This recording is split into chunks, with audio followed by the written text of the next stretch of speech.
So welcome to our resumes and cover letters webinar. We're just letting everybody in, so we'll just give it a few minutes.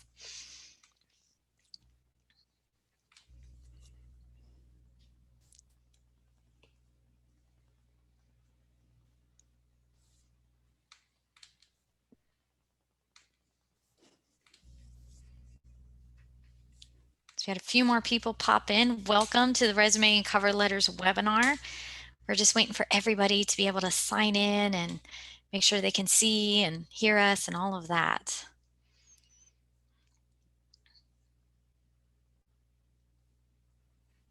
Just give it a minute or two.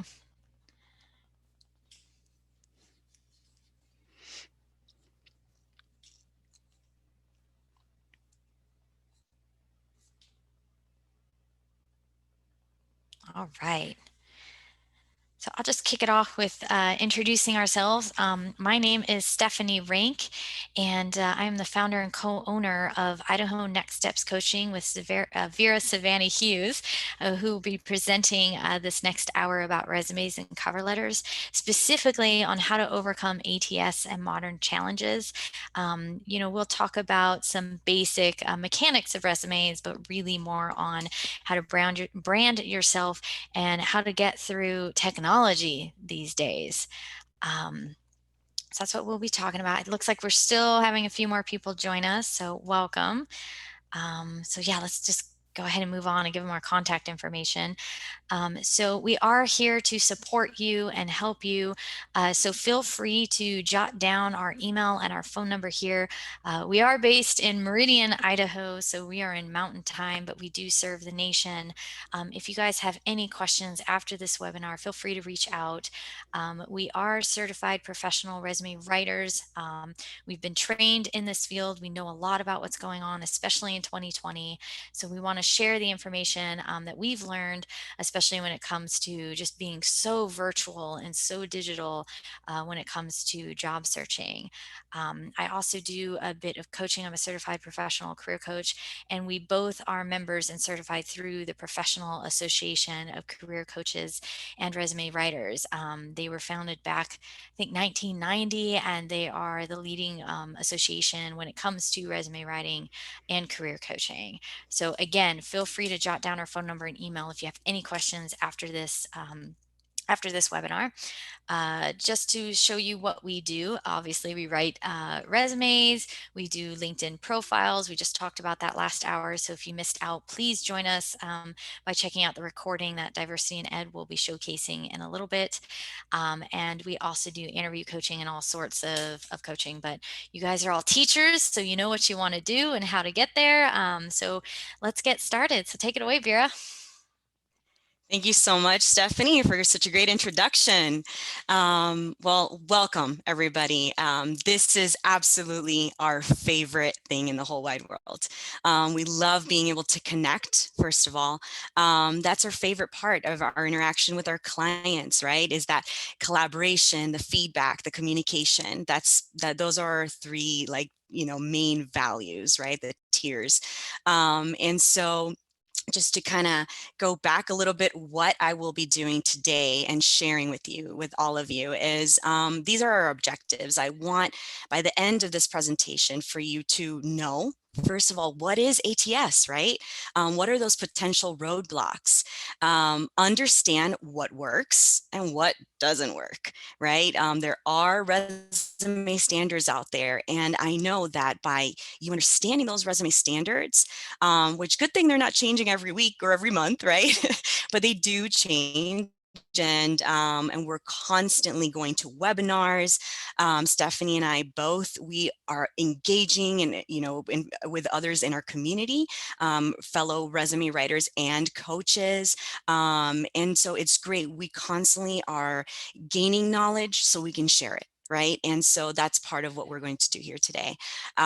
So it's all about telling your professional story in 2 pages or less. Right. So we're going to go through every single section one by one. And I do have a question. Do you happen to have your resume with you in front of you? If you don't, please don't worry about it. It wasn't something, it's not like, oh no, I didn't get that. I didn't get the memo. I didn't get the the resume. I didn't get the email that I needed my resume. It's just, if you can pull it up in the next few minutes, that'd be great, because then you can actually go through your resume section by section while I'm going through those crucial key points. Okay.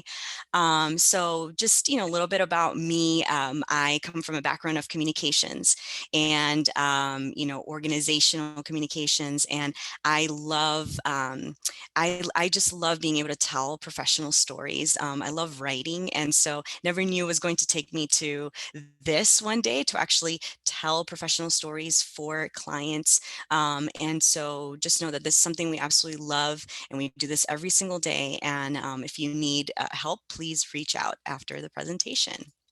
Okay, so without further ado, the big question: what is ATS? The mystery is over. So ATS, it's very interesting nowadays, even more so than ever. Right, everything is online. Right, everything is online, and who would have thought, right, that there is this system that grades us before it even lands in a human's hands? Well, that's what ATS is. It's that portal that you upload your resume to that provides the recruiter or hiring professionals a matching rate. So yes, everybody here, or most everybody here, we're all in some teaching or education realm, right? In the field of education. So who would have thought, right? As teachers and educators, here we are grading others, right? But you're getting graded. It didn't stop in school, guys. It didn't stop in high school, or in college. We're also getting graded as professionals. It actually gives a rate. So it'll say this professional, according to their resume, in comparison to the job posting, is, let's just say, a 70% match or an 85% match. So it's amazing how those key elements need to be in your resume. So let's get to it. All right. So again, what is ATS, right? It's so important. Here's the fun facts. So ATS is Application Tracking System. That's what it stands for. What's the principle of an ATS? It's to provide a central location and database for companies' recruitment efforts, right? It does the job for them, and then they do what they need to do with that information, right? So most companies use ATS. It's an integral part of the hiring process. This is what's crazy and mind-boggling, and that we all need to know. Over 98% of the Fortune 500 companies use ATS systems, like the application tracking systems. So we cannot get away from it, folks. There's no way. 2%, right? Those are the mom and pop shops. That's what I was thinking about. Like, what could possibly be the 2%? So just know that most likely, if you are uploading your resume into a portal, it is going through an ATS. Another mind-boggling statistic that is absolutely important to know is that 75% of qualified, so that's a big term, qualified job applicants are rejected by ATS due to reasons like incorrect resume formatting. We want to stop those potential roadblocks for you. And I have here, what do professionals say? So here's the interesting thing about that, is that we actually were on a webinar with an owner of a recruiting and staffing agency. And he even said it. He said, we're not looking for this beautiful, artistic, artsy resume. We just want to know, is this candidate the right fit? Are the skills right there in front of us in the first seconds? That's what they're looking for. So just something to keep in mind when you're tailoring your resume. Okay, I already was talking about it. We can't help it, right? That's what we're doing 9 to 5 every day. Let's talk about resumes section by section. So I did want to give you guys a few minutes, like I had promised, to have your resume in front of you, okay, because it will make this a lot more enjoyable. But if not, just listen along, and again, you can always reach out. So first and foremost, contact information. That is the most important thing on your resume. If you do not have your contact information right at the top, where they know without a doubt your name, that your information, how they can contact you, automatically gets tossed in the trash, right? And we do not want that for you. You can have the most amazing resume, but if it doesn't stand out, it doesn't have all those key elements, then you're not ahead of the game here. So very important. Your name should have the bigger font. It should be the biggest font on your document. We always say 18 to 24 size font, depending what font style you're using. And that is something else to play around with your font styles, right? Have fun with that. And that way you can, that can be part of your artistry. What do you connect with, right? It doesn't have to be an Arial or Roman's time, or Times New Roman, right? Choose what you connect with, as long as it's not too big or, one of those, because then again, you're taking up real estate, right? But please don't hesitate. Or if you prefer blue, or whatever colors you prefer, that are not a little, maybe not too, too out there, use that as well, because it's part of who you are, right? That is your branding. You want to feel good about your resume, and you want that to reflect who you are. So back to contact information, want to make sure your city and state only. You do not need your full address. We just want to avoid any discrimination, plus privacy issues. Anybody can go on Zillow, and plus you're uploading it to a portal, and they don't need that information. Once they give you that call, hey, we want you in here, we need you for that interview. At that point, they will be asking you for your full address. You want your phone number, right? Make sure it's current. Professional email, which we will go a little bit into detail in the next, in the next slides. But professional email, meaning Gmail, right? Everybody has Gmail. That's a great one to have. You want to avoid Hotmail, AOL, although we all started with that at some point. It's unfortunately outdated at this point, right? Which for all of us, it makes us feel like, oh no, we're getting old. So it's nice to have, if you still have any, I had my AOL account, I'm not going to lie, for the longest time. And I was like, oh, I don't want to let this go. But professionally, you definitely want something that that makes you look current.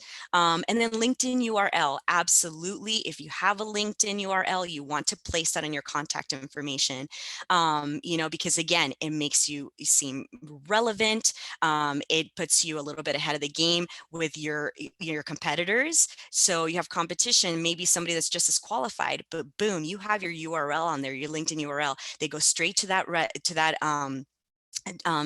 address. And like how Stephanie, if you guys did miss out on the LinkedIn presentation, it was amazing, really going into why LinkedIn is so important. So definitely add that to it, and just make sure it's nice and optimized. Okay, so here's an example, right? This is just nice and clean. I just used myself as an example. My name, my acronym, right, for Certified Professional Resume Writer. So any acronyms, absolutely add that to your name, because that's something that to be, proud of, and you want them to see that right away. I have there my city and state, phone number, which is our central number, our central email, or wait, sorry, I have my photo in the way. So that's my direct email address, and my LinkedIn URL. So that is how you want to base your contact information off of. Okay, professional summary. This is so important, you guys. This needs to be right under your contact information. Absolutely. I mean, so like I say it on here, one of my bullet points, I go directly to, it is a mini cover letter, right? Sometimes, especially nowadays, people are bombarded. Those hiring professionals, they might not even get to a cover letter, right? Even if you send it in. Well, there you go. If you have a solid professional summary, it is that for you. It really highlights who you are. What is your brand? What do you want to be known for? These are the questions I want you to ask yourself when you are creating your professional summary. So an interesting fact, recruiters, this is real. This is something I looked up, and I could not believe it. It's 60 to 20 seconds. That is all they take to scan a resume. You think about that, that's nothing, right? We hold our breath, and we can hold our breath for longer than that, a lot of us. And so the fact that it's 60 to 20 seconds, what even is, how can you scan that quick? They might not even get to all those job descriptions, right? What are they looking for? Your professional summary, your core competencies, your skills. They might just stop there. And if they see that you are a great match, and also coupled with the fact that you got a great matching score with the ATS, that just might be enough for them to say, yep, call her in, call him in. I want him in that. I want them I want to interview them. And so, and again, it is very true. They do. HR professionals do look at your resume first, usually, and then they look at your cover letter. So you want to make sure, unless there's a reason and you have real estate space on your, on your document, you want to stay within 3 to 5 lines. Okay. There are some times where, I'm not going to lie, there's been just, where the background was just there was just so much detail, and I'm like, okay, here's the 6th line, but it's a special case. So yeah, if you just kind of you don't want it to be half of your resume, but you definitely want to have enough content in there that they know, okay, I kind of know who you are. So you want to use those strong adjectives. What adjectives define you? Think about those.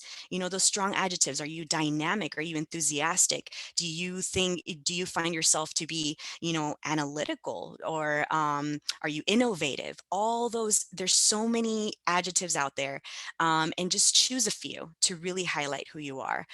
You want to list your industry, your role, your top technical and soft skills. Okay. You want to emphasize your strengths. Again, your specific strengths. You want to stand out from the crowd. And that's what you always want to think about when you write your resumes and cover letters. So I will just go into, I know I had here as another example, but let's just get straight into more of like the teaching professional summaries. I'd love to share that with you, because I think that's something that I want, again, those creative juices flowing for each and every one of you. What is a strong, solid professional summary? So here's an example. An organized, self-directed, and detail-oriented education specialist with 10 plus years of experience, able to connect to families and students to achieve educational goals. A team leader with solid knowledge on developing and implementing innovative teaching techniques and programs, with proven results in increasing awareness, participation, and overall knowledge retention. Works well independently while working on various curriculums, learning materials, and projects.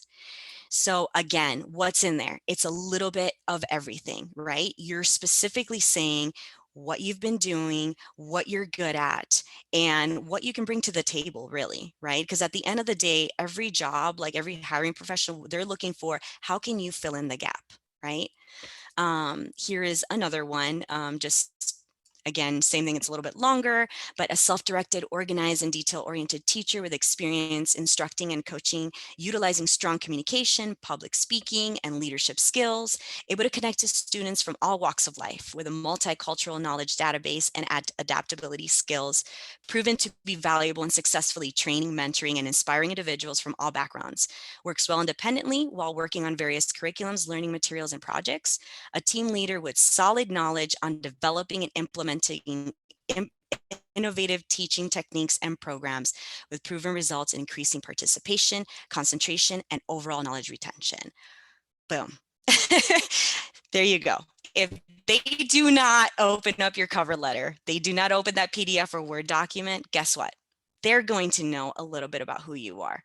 What is your special sauce, as I like to say, right? What is your brand? Because remember, this is a marketing piece. Don't think of resumes as this just technical, oh, it's just a boring paper and it has my job duties. No, we need to think outside of the box. 2020 we're all thinking outside of the box because we have to, right? On all levels, especially for teachers. Oh my goodness. Bless teachers out there, honestly, with what's going on, because it is amazing how you have to literally rethink what teaching structure looks like. So same thing goes for your resume. Your resume should be something that's fun, that's dynamic, that really stands out and shows who you are. You're proud of being a teacher. What kind of teacher are you? What do you want that professional to know that you are good at? It's okay to stand out. That is absolutely what you should be doing.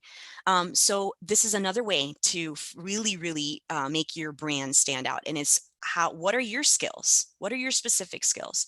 We use this section. So after your professional summary, you go into your skills, your abilities. You can call this core competencies, industry experience, or sometimes you don't even have to have it as a section. It could just be right under your professional experience. And you just go right into it.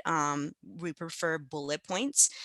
So you start off with hard skills. Those are industry specific skills. What industry specific skills in teaching are you able to highlight in your skills section? Soft skills, right? That's just personality based. Of course, you want to highlight who you are and your personality. So, are you a tasker? Are you analytical, critical thinker? And then I added in here detail oriented versus attention to detail. So here's what's really interesting about resumes is that one thing that we highly advise is that you really tailor it to the job posting. So really take a look, do your homework. It's worth it. Why? Because of that match. It gets you a higher match. If you have those keywords in there that are on the job posting, it is absolutely so important that those words, those keywords are exactly, they're specifically in the resume. So if they have a detail oriented, then you would write that, not attention to detail, because again, that gives you a higher rate, a higher match. Um, and then technical skills, right? Absolutely important, especially in teaching, to highlight what your technical skills are. We normally like to place it under its own section, right? Like technology. And then there you can really emphasize all the different technical skills, Microsoft Office, and any sort of portals that you're using right now as a teacher. Okay. So here are some examples specific to teachers, right? Teacher skills. So curriculum and plan development, diversity and inclusion, that is huge, absolutely important to emphasize. And again, these are just these are general, but at the same time, a lot of job postings will have these in there, right? And then you can just interweave specific ones that are on the job posting that aren't, let's say, on here, right? You interchange them because you do want it. You want it to be your target it to the job posting. So yeah, these are just some great examples: key relationship building, collaboration, all great skills that teachers need to have, right? Virtual lesson creativity and critical thinking. Nowadays, since everything is virtual, you have to highlight what are your skills when it comes to virtual platforms. That's so huge right now. Okay.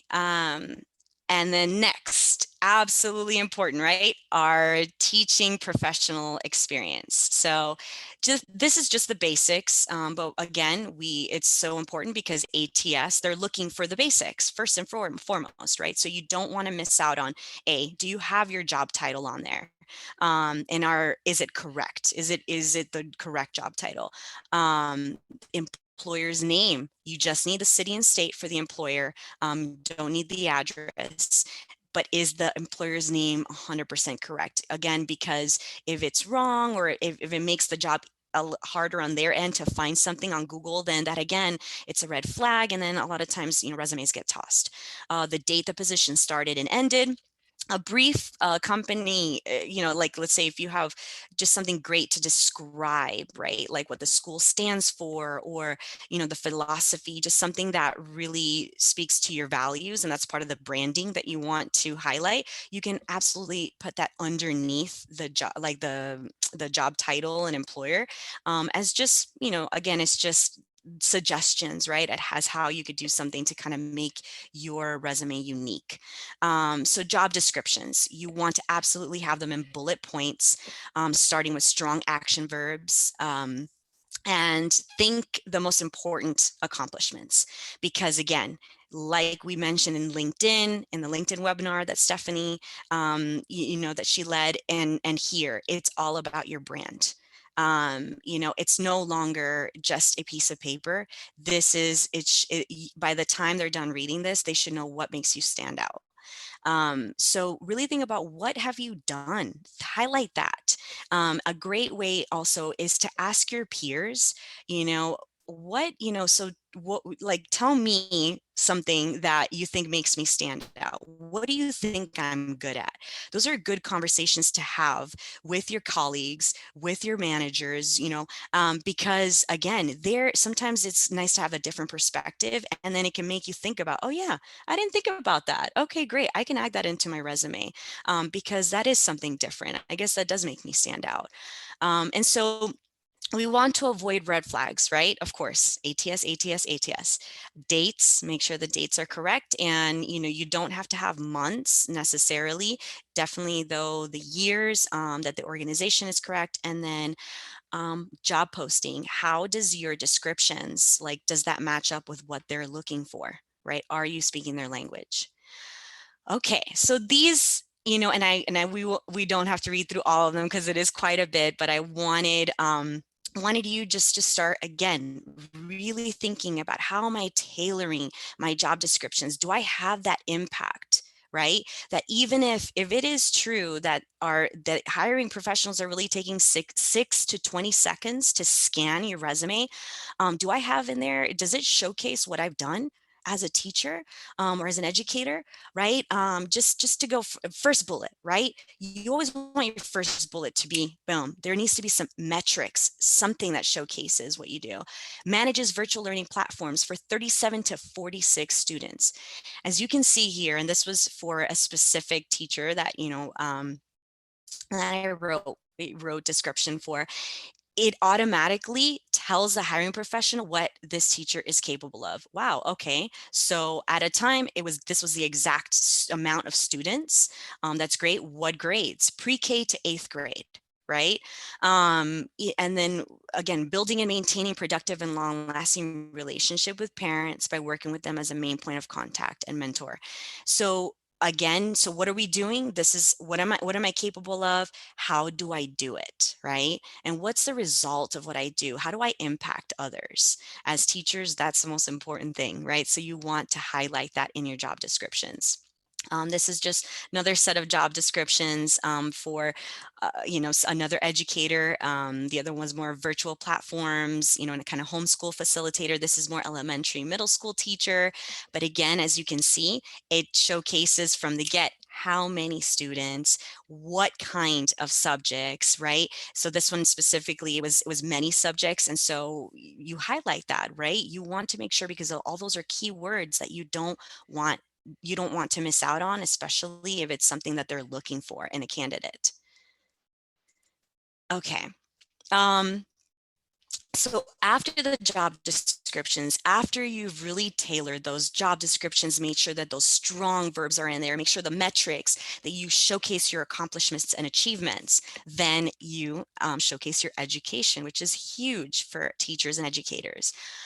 So degree and certifications, you spell it out. So you want to make sure to say Bachelor's of Arts in, and what did you specialize in, right? So for example, I would say, Bachelor's of Arts in communications, and then emphasis organizational. So that's very important that you spell it out. University and institution, you want to add that in there, the location, graduation year. And if you had some college, let's say, and you didn't finish, you still want to add that in there, because you want to highlight that you'd have some coursework completed, right? Because again, that shows that you're constantly educating and gaining knowledge yourself. And so it's not a bad thing. You just make sure though that you add in their coursework completed, just because you don't want them to assume, if you didn't graduate, that if you, let's say if you put bachelor's in communications but you didn't actually graduate, then they assume that you did. But absolutely highlight. And of course, as teachers and educators, you want to make sure that your special trainings are all in there, because again, that's your special sauce. That's what makes you stand out. So what are those licenses or special classes, continuing education classes that you embark on? Highlight that. And again, like I mentioned, you want to add an acronym. So I put in there, I can't claim, Masters of Education, although master of resume education. That I like to consider myself that, Stephanie and I at this point, right? We love it so much, and we've shared so many, enough webinars where we can say we're masters of educating others on resumes and cover letters and your career portfolio in general. But add that because it's, again, something to be proud of, and you want them to see that from the gate. Okay. So miscellaneous, this is just a little bit of this and a little bit of that, but very important keynotes I do not want you to leave today without knowing. So references. We still, to this day, a lot of our clients, they send us resumes and it has references on the actual resume. So that is not resume standard. And not only that, it's more so you're taking up beautiful real estate space. References goes on its own page. By no means are we saying don't have references and don't have don't have that contact information. Just don't place it on the same document, right? Because again, we're trying to be concise, impactful, and stay within that 1 to 2 page mark. But absolutely have its own, have it on a separate piece of paper, because those are hard to come by, and it's great when you have great references. Absolutely. 1 to 2 pages. So yes, that is the goal. We do not go past 2 pages. If you have zero to no experience to entry level, just a couple years experience, absolutely needs to be on 1 page, unless there's some special reason. But even with the special reason, we'll find a way to make it concise. And then right, Stephanie? Yes. And otherwise, 2 pages is absolutely okay, right? And so, but again, it's, why are we doing those 2 pages? There's always a method to the madness, as they say. So text boxes. So we want to make sure that your document is ATS friendly. So we just say, again, it's just more of, hey, don't think about being all artistic and having all these text boxes everywhere, and that's hard to maneuver, because it's harder to maneuver for you, and manipulate it. And then a lot of times it'll look either choppy or more so than what you do is you don't add certain things because you're literally constricted to a certain space. So you're like, well, I guess that's not that important, and maybe it is important, but you're restricting yourself because these text boxes do just that. And so again, careful, not too much space or enough space on your document. So if you're going to those 2 pages, make sure that you're using, at least half of the page, right? You don't want only, like the top 2 lines or a quarter of the page. That's no good, no bueno. So, and just no photos. So no photos, that is not resume standard. You do not want to add your photo on there. And then just know that if you are using a template, know that your competition could possibly using that template as well. And then of course, LinkedIn. So the beauty of LinkedIn is that we can add all the extra stuff, right? That yes, it's amazing to have that, but not necessarily something that the job posting is saying, hey, I need you to have these, your volunteer work in there. And if it real estate wise, if it doesn't make sense to have it on there, that's where you put all that stuff on LinkedIn. That's the beauty of having all those, the tried and true trio, your resume, cover letter, and LinkedIn. Okay, so cover letters. Yes, so cover letters, they're still a thing. Yes, our professional summaries are, like I said, our mini cover letters. And actually, we were on a radio meets webinar talk show with Jay Block. He was pretty much the founder of resume writing, and and the founder of actually the association that we both received our certification through. And we were just kind of joking, right? Like, oh, well, cover letters, do we really need them, right? And it's nice.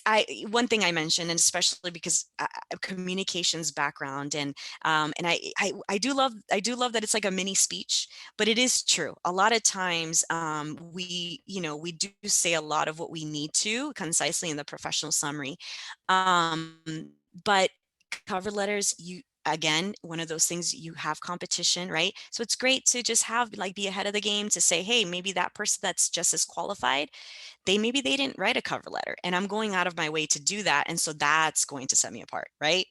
So just make sure that you have these details in there, the basics, your contact details, organization details, meaning the name, the address, the job title.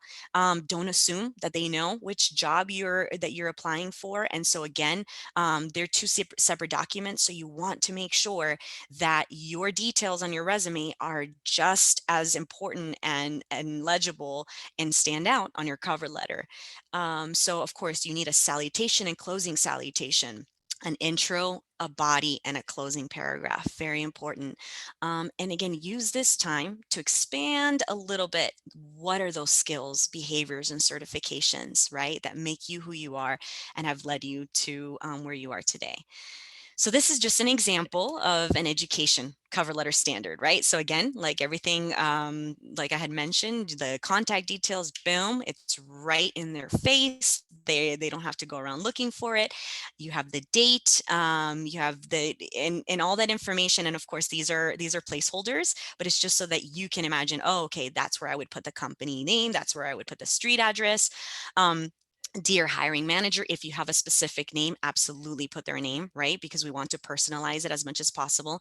And then you just go right into all of the great stuff and what it makes you unique. And then, of course, sincerely in your name. Okay, so resume formats. Yes, there's different types of resumes still. There is chronological and there is functional. So just to make it nice and easy, chronological, okay, I will, Stephanie and I definitely can tell they are still the most popular choice. So that does ring true. So what makes it chronological? Jobs are listed in reverse chronological order. The strength of a chronological resume is that it showcases the depth of your work history for prospective HR professional and hiring managers, right? It's a little bit easier to follow. However, functional has its own function, right? And that's why it hasn't gone away. There are cases where absolutely it makes sense to have a functional.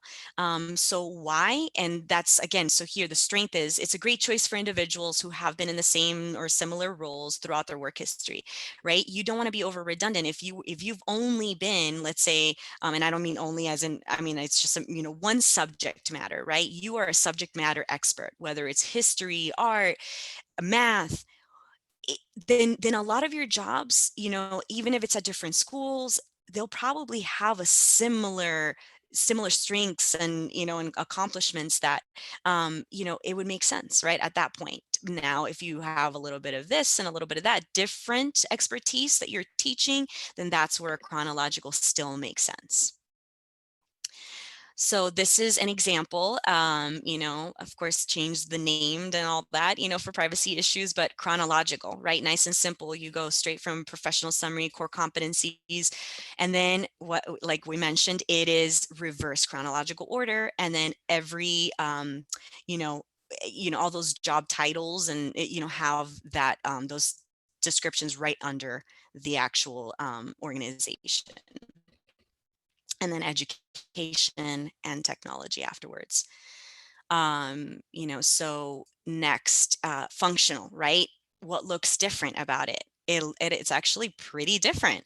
If you see, you have your professional summary, but automatically what happens is they're saying, okay, these are the different jobs that I've had as a math teacher, because this is a math professor. So there's just been, it would be over redundant to go each and every single one, algebra here, algebra there. I mean, and I know this specific teacher, because I did the resume for, was like, okay, taught, amazing, right? Like taught in China and in the United States and kind of all over. But again, it's the same subject matter. And so it's more about saying, okay, what did I do with that, right? And so that's where I broke it up. And here we get to break it up: instruction, training, and leadership, curriculum and course development, learning and education. So then that way it's like, oh, this is what you're capable as a subject matter expert of math, right? And then again, of course, education and certifications is huge. So, okay. Very important. Resumes, do's and don'ts. again, we want to really stress these because the last thing we want is for you to be the 75%, right? We want you to be the ahead of the game, that top 10% that's getting that phone call for that interview. And so how do you do that? Okay, so I love Kevin Hart. He's one of my favorite comedians. And so I'm saying, no, no, no, no. If you guys are familiar with him, these are the no's, the absolute no-nos. So these are common errors, right, that we want you to stay away from because, again, they're roadblocks. How do we steer away from the roadblocks? Too many bullets for one position. Why? Every time you add a bullet, I want you to ask yourself, why am I adding this? Is this impactful? Right? Every single one of them, or is it important, right? Important, impactful, the two I's. Those are two things that you need to think about with every single bullet point. Okay. Don't think of it as a job duties list. Think about it as impactful and important. Is it on the job posting or is it an achievement that I absolutely have to highlight? Headshot and photo on the resume. Again, not a resume standard, takes up real estate room that we need for those skills and abilities that we want you to highlight, okay? Outdated and unprofessional email addresses. So MSN, Hotmail, right? Classic example, Miss Giggles 1975 at AOL. No, no, no, no, no. Why? Because everything about that email address is unprofessional. It's cute for family and friends, right? But this is a red flag. Somebody would see that and say, wow, that's outdated. You're giving away, your age possibly. So again, we want to just avoid any age discrimination, any discrimination of any sort, right? And obviously Miss Giggles is not very professional. So bullets that take up to 3 lines, meaning on job descriptions, they shouldn't take up more than 3 lines, right? That means we need to chop, chop, chop. It's a run-on sentence. Something's going on there. We can definitely be more concise. And again, we keep emphasizing real estate space on your document, but that's so true. Again, it comes off professional when you can just either be concise and add it, boom, all that impact on one page, or you absolutely use the second page to you actually use it for a reason. 1/4 of the page, it just doesn't look right. So another common error is the same font size for the entire document. No, visually, that's not impactful. It's not, it doesn't draw in the reader. You want to make sure that they know, oh, okay, so that's the name. Wow, okay, I know that name. Okay, so Stephanie Rank. Okay, I'll remember that because I can't stop seeing it. It's on the document the whole time I'm reading the rest of it.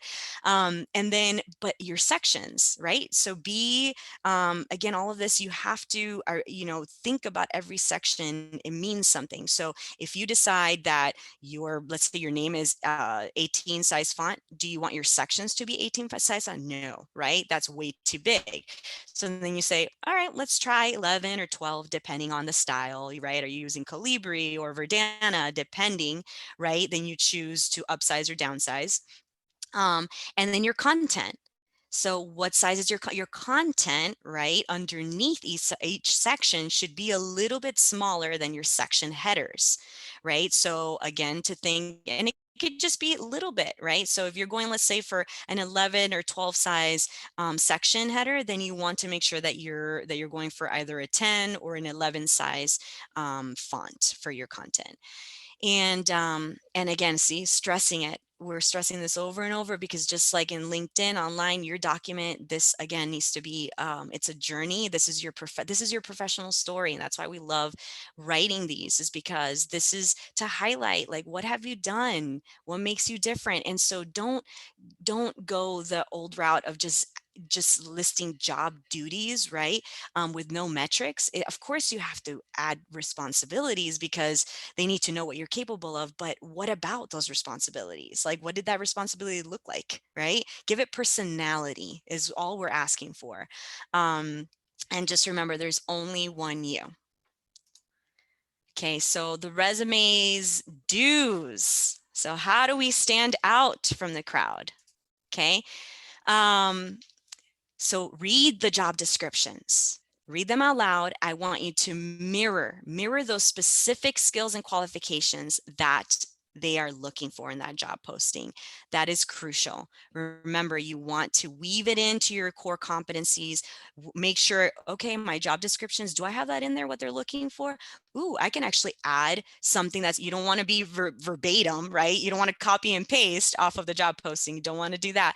But you can absolutely, if there's something like a job description that they're, that they're highlighting, right? Like a duty that they really need you to be able to do, and you can add that to your job description, do that. That only leverages you to the next level.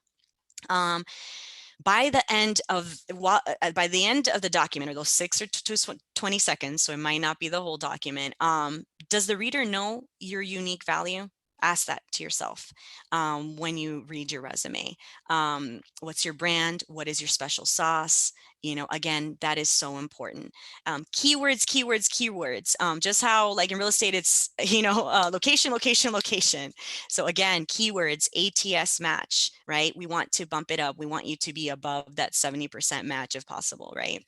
Um, so job descriptions, again, highlight those metrics, achievements, accomplishments. It's all about impact. Okay, and then these are just some just great articles. And again, this is I know being recorded, and so we can absolutely send this information to you. But these are just some nice articles that we've come across recently in the past few months. But just companies that are hiring part-time remote workers, 50 companies that are growing and hiring remotely right now. And then one that I really liked was like how to use your cover letter as your secret weapon during COVID-19. I mean, I think that's amazing, right? It's just like, it's okay. People want to be a little bit more personal, but remember, professional, right? And we want to keep things positive always, no matter what's going on. But hey, I've taken this time to, right? That's all. Might be a question you get asked actually in an interview. What have you been doing with your time? These are just sources I used. And yeah, so Q&A time, please. If there's any questions, Stephanie and I can absolutely answer them for you. And don't be shy. This is our contact information again, just so that, if you want to jot that down, please do. It's the time to do that. And does anybody have any questions, or how has that been going, Stephanie, on your end with questions? It's been pretty quiet. There is a Okay. question about accessing the recording. Malia, are you able to tell them where exactly that will be posted after this session? Or Trina? Unfortunately, that's a platform question we're unable to address. I'm sorry, now I can get in. I'm sorry. Hey, Trina. Hi, Hi, Trina. everybody. That was an awesome. Believe me, I've been paying attention, as well as sending out wonderful emails as you guys are presenting. I'm getting emails asking about what time you're presenting. It's like right now, get on right now. So I have to be honest, I am multitasking since I am still running the event, but this was so informative for me as well. So if you can tell me, what was that question again? I'd like to answer. I heard you say it was a platform question. Yes, where would I be able to access the recording of this session? Okay, we will send that out by email. We'll post it on social media, and there's a page for Vera and Stephanie on our site. You'll be able to get the link from there as well. So you definitely want to make sure you get this, because it was loaded with information. I was taking notes and learning as we were going along. So definitely want to follow up with that. So on the site, it'll be all over. We'll send you a copy of the link. Great. Perfect. There's another question about, I've been out of the education game for a while. How can I show how great I am? That's the fun part. Do you want to answer that, Vera? Sure. That's actually a great question, Mm. because if I think a lot of us can learn from that question. So we work, actually, that's one of our passions, right? Is working with teachers and all kind. I mean, we really service all industries, and we love, let's say, even stay at home moms that are coming back into the workforce, right? which ask similar questions like, how can I showcase what I've done? I haven't, I've been with my kids for the past 10 to 15 years. Well, the great thing is that you did do, right? And so we're able to extract your past experience and really highlight that, right? Another great thing is, are you doing any volunteer work? Have you been doing that? So, for example, one, a stay-at-home mom who, she was doing a lot of volunteer work. She wasn't necessarily working, right? Or even in the realm of what she wanted to go into. And so she was doing other things though that highlighted skills that were relevant and transferable, right? So let's say, for example, Wendy, that if you haven't been in the education game per se, but you've been in another game, right, or field, right? I like that because it's all right. It's the playing field that has those core skills that line up with educators and teachers. That's what you highlight, right? And that's what we would do for you, is really highlight what's important. And and that's all about asking you, what have you done and what's been your impact. So I hope that, does that answer your question? And I'll add to it some technical mechanicals that you could do on your resume. If you've been doing the other game, shorten it and then have a subheader that says education experience, and then spend more time there. You don't have to be more content, less content. You can be less content, more content, depending on the focus. So maybe a header could help, and just the amount of information that you're sharing. Another question, I am trying to transition from a career in teaching to education, research, or nonprofit work. How can I make my skills seem transferable? I know that they are, but it's hard to convince people that the skills you do as a teacher apply to other careers. Honestly, look at the job posting. That could be obviously communication, presenting, researching and developing curriculums is the same thing as doing research for nonprofit programs, or building nonprofit programs. It's literally finding the same words that you have on that job posting that you can back up with an example. So your teaching experience, say you were involved in high school, at the high school level, and you were teaching whatever classes. What did you do when it came to researching? What did you do for projects? Did you research, you know, some history curriculum that you put together, right? When it comes to nonprofit work, that one should actually be a little easier. I have a little bit of nonprofit experience. That's where you talk about community, relationship building, and so that might be, how did you establish yourself with parents or within the district or within the town, something like that. So you wouldn't spend your time on the descriptions talking about how you taught. You might spend more time. I mean, the first bullet should always be, I taught yada, yada, yada. But then after that, you can have those examples of how it would translate to that nonprofit/research role. Let me know if you have an extended question off of that. I hope that answers. What are your costs for one-on-one resume coaching and resume writing? We honestly have it by years of experience. The more experience you have, the more time it takes. Feel free to check out our website, IdahoNextStepsCoaching.com. We're very transparent, and so we have our prices listed for the services that we provide: coaching, interviewing, as well as resume writing. Um, it's, I will say it's worth talking to somebody about it. It doesn't have to be us. There are a lot of writers out there, especially through our association. But it's helpful to talk to a career service person, resume writer, career coach. They'll be able to help you mold your story. And sometimes it just takes the stress off. We have a lot of clients that do that. Just, I don't want to write. Or they're so humble that they're just like, well, I did this, but how do I talk about it? And having a third party be like, oh, I know exactly how to put it. It could be very much worth having somebody to at least talk to, if not write the resume for you, to get that out there. Let's see. Boy, We questions are coming have, in. Keep them coming. Is there a special strategy to yeah, use? great questions. Is there a special strategy to use for getting your resume selected by companies using technology for selecting candidates? That's a great question. Okay, Yes. so going back to the ATS, right? That is definitely an ATS question right there. I love these questions, by the way. Really Amazing. good. I think anybody who's on the call right now can learn a lot from them. Again, this is, so the matching part, right? Our grade, like I said, we're getting graded even as adults and professionals, didn't stop at school, is about doing your homework, right? Just how we had to do homework at school, it's amazing how we still have to do homework when it comes to even writing a resume.